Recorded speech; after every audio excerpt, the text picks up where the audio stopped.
Donc on va lire un verset de Srimad Bhagavad Gita. Deuxième chapitre, verset 42.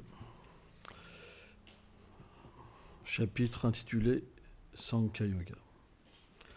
Eham imam pushpitam vacham pravadantyam vipachitam vedavadam ratapaltam nadim asiti vadinah.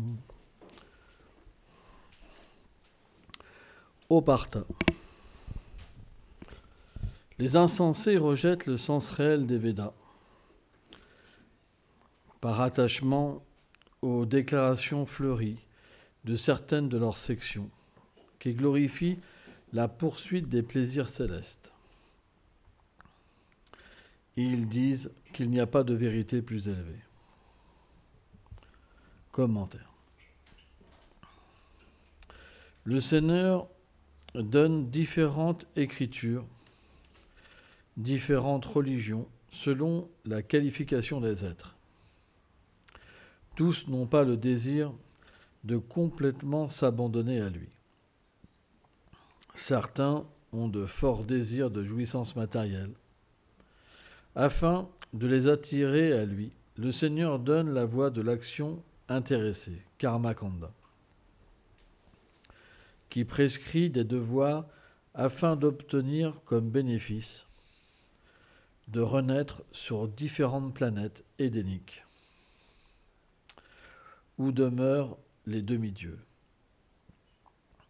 C'est la raison pour laquelle on les considère comme des déclarations fleuries, car elles attirent les êtres comme une abeille est attirée par le miel. Mais le but de ces voies est de leur permettre d'accepter la suprématie du Seigneur et de progresser spirituellement. C'est d'ailleurs ce que confirme le Seigneur Krishna dans la Bhagavad Gita. Le but des Védas est d'amener une personne à me connaître. Or, il existe des êtres sans intelligence qui rejettent le réel but des Védas. Ils spéculent en disant que l'atteinte de la pure dévotion pour le Seigneur n'est pas le but le plus élevé, mais que c'est le plaisir des sens.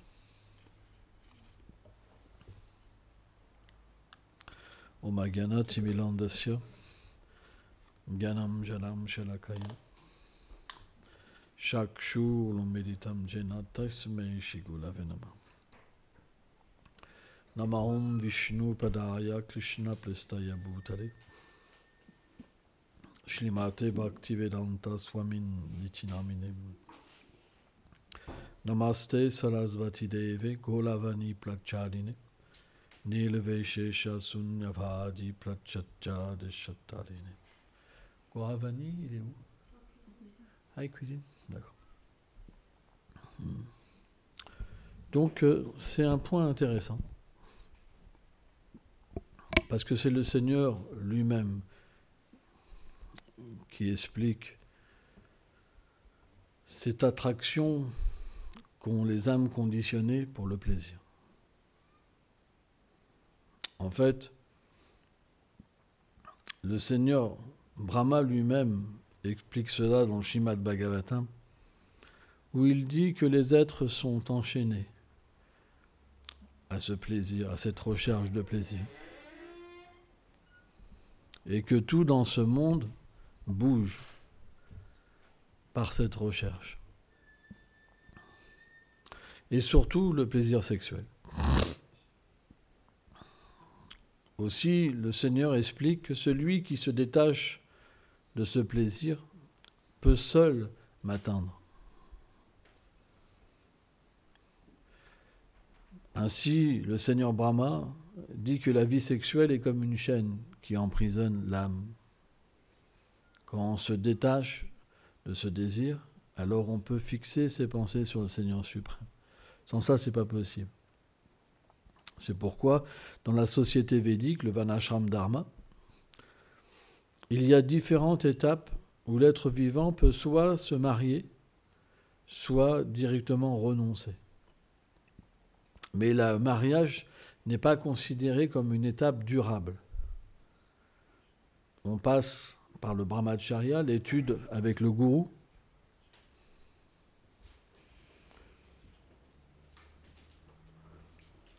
Après, lorsque l'étudiant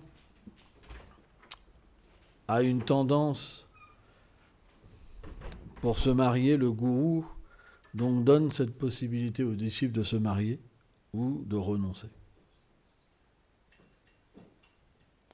Mais le mariage, c'est comme une concession. Ce n'est pas pour prendre plaisir, c'est pour se détacher de cette illusion et de casser cette chaîne. Après, lorsqu'il a passé l'étape du Grihastha Ashram, il prend le Varnapasta, ou alors il commence à se détacher de son foyer et après sannyas. Mais en aucun cas, les écrits védiques préconisent à l'être vivant de rester toute sa vie dans le foyer. Il y a plusieurs citations, par exemple Prabhupada cite souvent cette citation qu'à 50 ans, l'homme doit quitter la vie de famille pour se réaliser.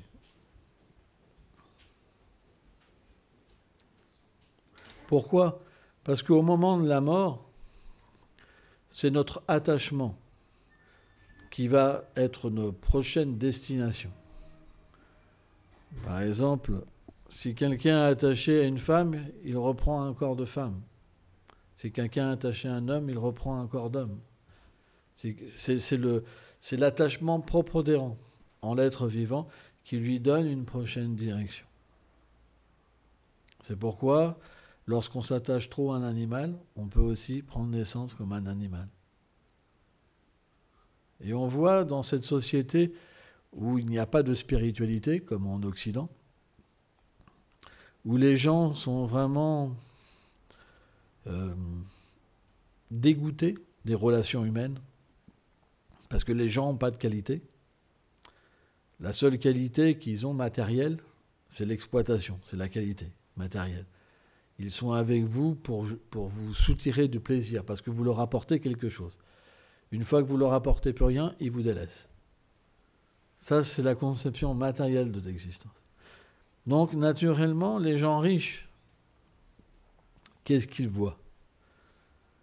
Des tas de gens sont autour d'eux pour leur richesse, ou pour leur beauté, etc. Donc, naturellement, celui qui est intelligent, il va être dégoûté de ce genre de relation.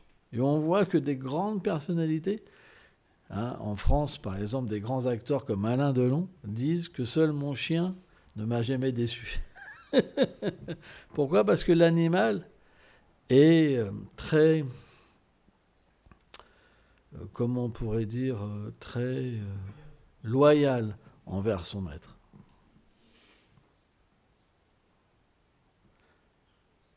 Donc, on peut véritablement s'attacher à un animal plus qu'à un être humain. Moi, j'ai vu, par exemple, des personnes parler à leur chien toute la journée. Le chien ne comprend rien. Vous savez, vous avez la Bhagavad Gita, si vous la faites lire à un chien, il ne va rien comprendre. C'est une réalité. On va prendre l'exemple d'un temple. L'être humain, quand il rentre dans un temple, il peut prier. Mais un chien, lui, il va juste voir un poteau pour uriner. Il va dire, là, c'est une bonne place, personne n'a encore uriné, je vais pouvoir laisser ma trace. Mais il ne pourra pas avoir l'intelligence de prier. Alors, bien sûr, dans les divertissements qui sont contenus dans les Puranas, il y a différents exemples de grands saints qui, sous l'effet d'une malédiction ou d'un concours de circonstances, ont pris refuge dans un corps d'animal, mais tout en étant conscients de leur vie passée. Là, c'est différent. Mais dans le cas général, quand l'être humain prend naissance en tant qu'un animal, alors bien sûr, il doit avant payer son karma sur différentes planètes, et quand il reprend en fait un corps d'animal, il oublie sa vie passée et il s'absorbe complètement dans la conscience d'un animal. Donc le but des Écritures et de nous faire comprendre l'importance de la vie humaine. La vie humaine sur la Terre est déjà la seule espèce qui est sujet au karma. Les autres animaux, insectes, etc., ils vivent par instinct. Ils ne génèrent pas de karma. Srila Prabhupada explique ça. Il n'y a que l'être humain. Donc l'être humain, il doit prendre les réactions de ses actes. Dans la Bhagavad Gita, c'est expliqué qu'il y a 3 sortes d'actes. Akarma, vikarma et karma. Vikarma, c'est des actes qui sont faits et qui n'ont pas de connotation dans les Écritures. Ils ne sont pas prescrits par les Écritures. Donc ils sont ce qu'on appelle adharmiques, irreligieuses. Et lorsqu'elles sont accomplies, on les considère comme un acte impie, parce qu'elles vont générer une souffrance.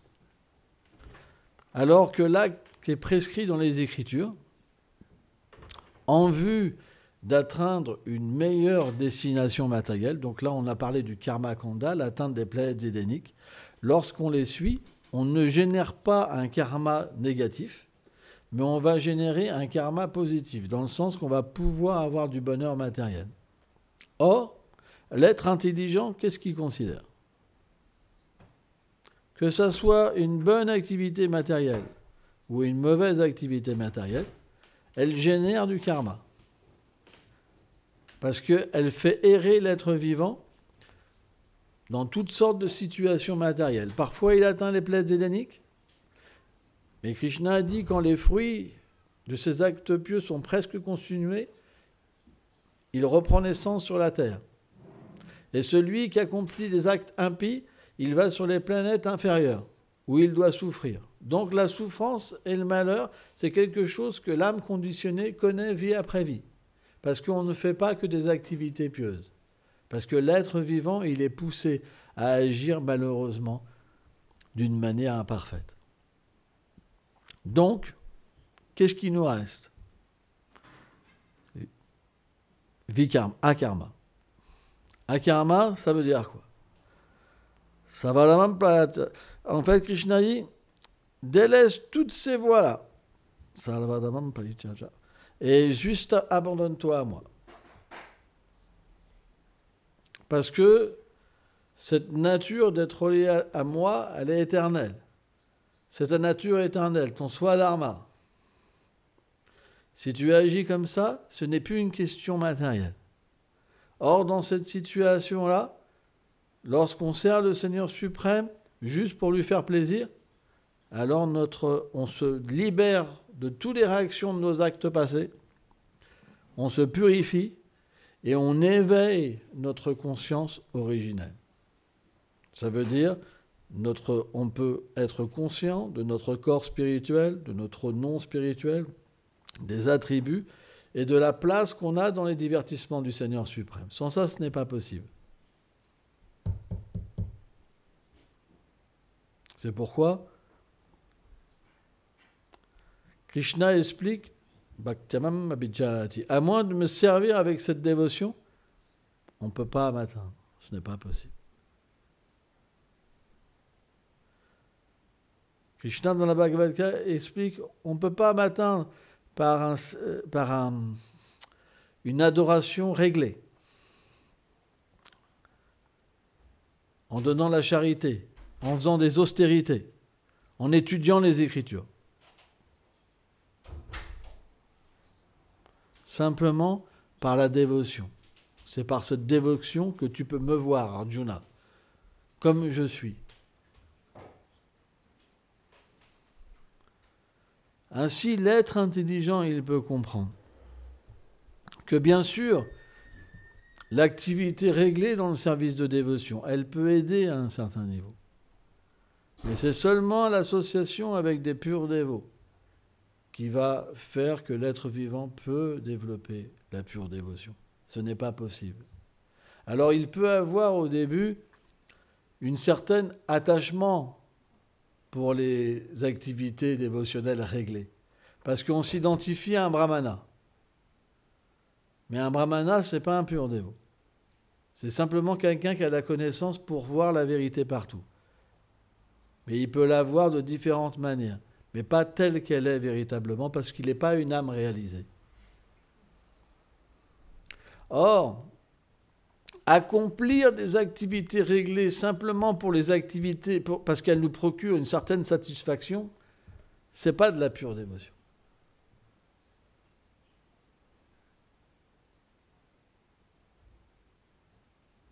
On devrait simplement, par l'association avec tes purs dévots, contracter la dévotion spontanée. Et qu'est-ce que c'est la dévotion spontanée? C'est qu'on fait toute chose, mais pour Krishna, exclusivement pour Krishna. Vous savez, dans le monde transcendantal, c'est bien différent de l'activité réglée. Par exemple, dans l'activité réglée du service de dévotion, on ne doit pas sentir un fruit avant de l'avoir offert. On doit faire tout proprement, bien cuisiner et l'offrir, presque avec de la crainte. On a la peur. Krishna mange. Mais ses amis Saka, dans le monde transcendantal, qu'est-ce qu'ils disent à Krishna? « Hey Krishna, aide-moi. J'ai vu un beau fruit. Est-ce que tu peux m'aider? Je vais monter sur tes épaules. » Le Gopa, il monte sur les épaules de Krishna, il cueille le fruit, il goûte. Il dit « Hey Krishna, tiens, il est merveilleux. Goûte-le. » Et Krishna le mange. Pourtant, il a été goûté avant. Mais lequel fruit Krishna préfère? Celui qui a été goûté par son pur dévot? Ou celui qui a été cueilli, lavé avec la crainte, avec le fait de le donner à Dieu? Eh bien, celui qui a été goûté par son pur dévot. Parce que c'est le principe de l'amour. Le dévot, il l'a cueilli, il l'a goûté pour voir que ça soit le meilleur. Et pourtant, au niveau du service de dévotion réglé, si vous le goûtez, c'est une erreur. Parce que vous n'avez pas la qualification. C'est pourquoi, à moins de s'associer avec des purs dévots, vous ne pouvez pas avoir cette qualification. Parce que cette qualification, elle n'existe pas à travers, comment dire, les choses de ce monde. Elles ne viennent qu'après de longues vies de pratiques spirituelles, ou alors d'une miséricorde spéciale qu'on reçoit d'un pur dévot. On ne doit pas imiter. C'est quelque chose qui vient à un moment. Parce qu'on ressent que Krishna a besoin de nous.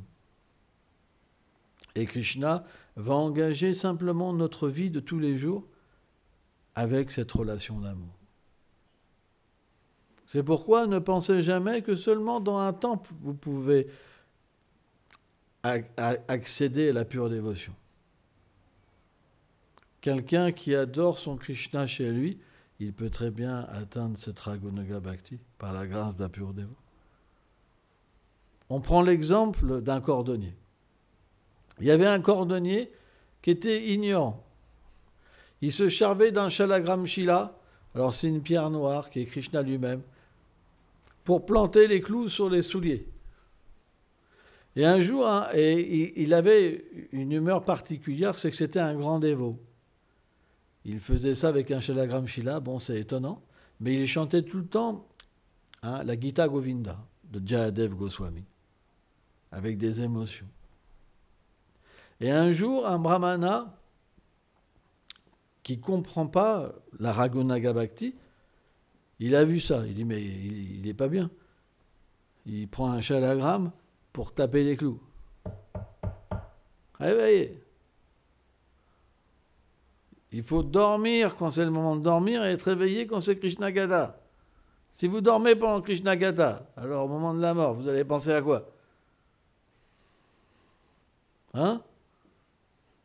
Donc le brahmana ignorant qui était attaché au service de dévotion réglé, il s'est dit mais je ne peux pas laisser ça, c'est mon Seigneur Narayan. Donc il lui a dit qu'il voulait acheter cette pierre, donc il lui a laissé. Donc il a commencé à l'adorer avec des fleurs, avec de l'or, avec des choses tellement opulentes. Et à un moment, Krishna, il lui a dit, ramène-moi là-bas. Ramène-moi là-bas. C'est là que je suis heureux. C'est avec mon dévot. Pas avec toi, avec tes prières et tous tes trucs extérieurs. Et ça, c'est très difficile à comprendre. Parce que extérieurement, il n'y a pas grand-chose. C'est même bizarre. Il a un chalagram et il tape les clous avec. Ça paraît des offenses. Et pourtant, il chante la Gita Govinda purement. Ça veut dire qu'il peut faire même des activités qui sont douteuses. Mais Krishna avec lui, il préfère être avec lui. Alors l'autre, il fait tout bien. Ah, et Krishna, rasé, machin, bidule, tous les principes et tout. Mais Krishna ne veut pas de lui. Il ne se manifeste pas, Krishna. Mais c'est idiot. Il va préférer aller là où Krishna ne va pas se manifester que là où il y a de la miséricorde. C'est comme ça que ça se passe. C'est toujours comme ça se passe. Parce que la vision de la Vedi Bhakti, Ragana Bhakti, elle s'oppose.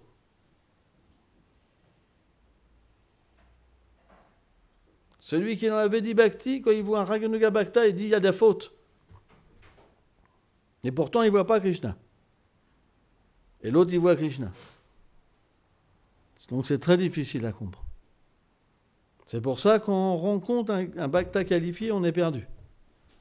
À moins qu'il joue parfaitement le rôle d'un dévot dans la Vedi Bhakti et qui montre l'exemple d'un maître. Mais il n'est pas obligé, le dévot qui se situe avec Krishna. Il n'est pas obligé de faire ça. Il n'est pas obligé. Donc, naturellement, si vous voyez un dévot qualifié, c'est pas sûr que vous puissiez le reconnaître. Vous pouvez même dire c'est le pire.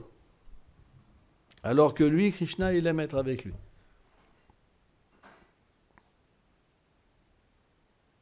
Au point que même quand il est adoré par un brahmana qui est dans le plus haut caste, Krishna dit, écoute, je préfère revenir chez le cordonnier. Pourtant, la vie d'un cordonnier, c'est dans la culture védique, c'est bas. Parce que ça touche le cuir, des choses impures. Mais Krishna préférait revenir. C'est pourquoi faites attention. Faites attention. Le plus important, c'est d'apprendre à aimer Krishna. Pas apprendre les gestes du puja. 4 tours au niveau des pieds, 2 au niveau du nombril, 3 au niveau de la tête et 7 au niveau du corps. Alors ça ne veut pas dire qu'il faut délaisser l'adoration de la déité. C'est pas ça.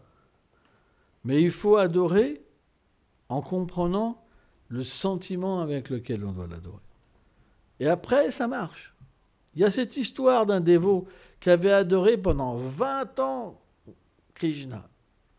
Il faisait des tours avec son encens, avec sa lampe à ghee, avec ses fleurs.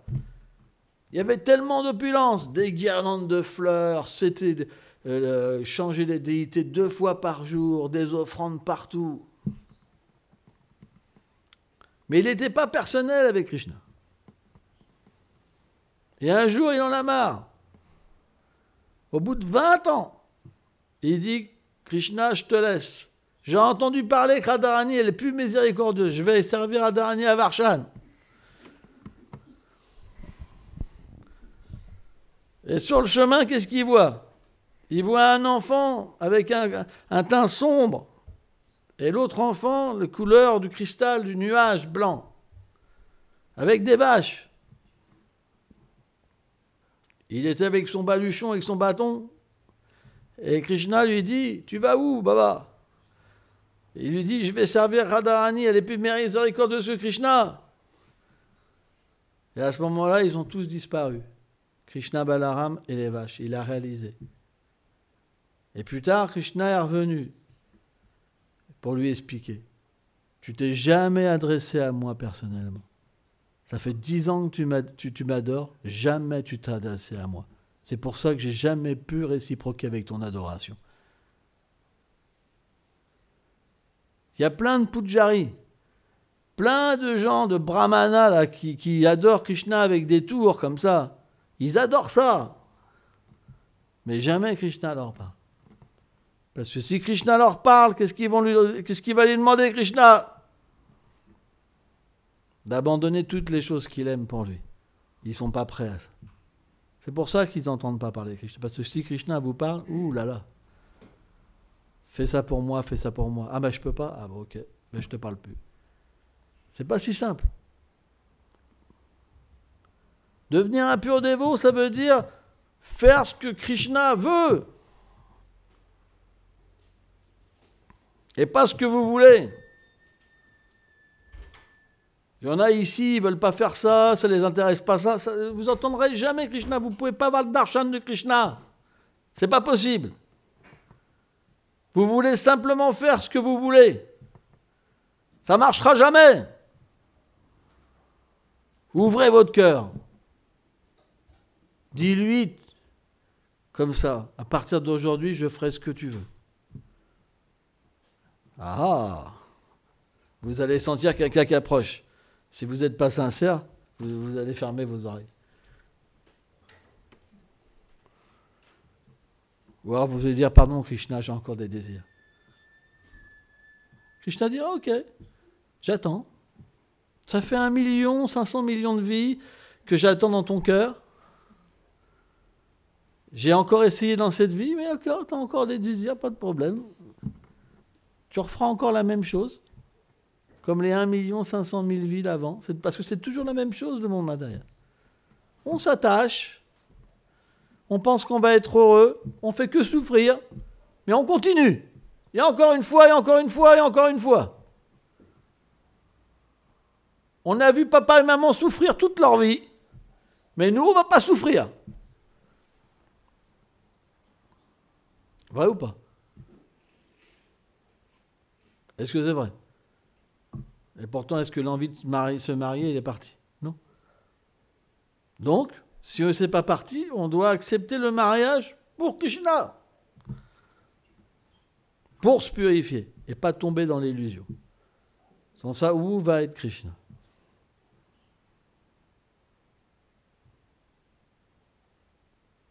C'est pourquoi Krishna dit la vie sexuelle qui est faite pour engendrer des dévots du Seigneur, qui est faite pour mon plaisir, dans le sens c'est pour engendrer une descendance, pour aider les êtres vivants à se libérer, celle-là elle est divine. Pas la vie sexuelle juste pour le plaisir. C'est pourquoi on doit se défaire de cette chaîne de la vie sexuelle. Mais pas simplement en arrêtant la vie sexuelle, mais en agissant pour le plaisir de Krishna. Parce qu'il y a deux formes de vie sexuelle. La vie sexuelle grossière et la vie sexuelle subtile. Vie sexuelle, ça veut dire simplement kama, le plaisir. On veut du plaisir à travers l'action. Donc le seul moyen pour purifier ce kama, c'est d'engager notre action d'une manière désintéressée. C'est le seul moyen.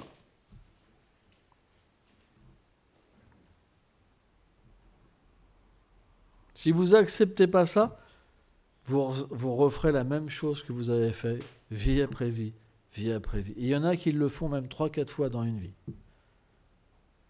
Il y en a même qui se marient 7 fois, 8 fois. Ils n'ont toujours pas compris. Même quand ils ont 90 ans, ils reprennent une petite jeune fille de 25 ans, parce qu'ils sont pleins d'argent. Hein? C'est comme ça. Avec l'argent, on peut accepter quelqu'un de très vieux même. Parce que l'argent, ça a une beauté. C'est comme ça. Merci beaucoup.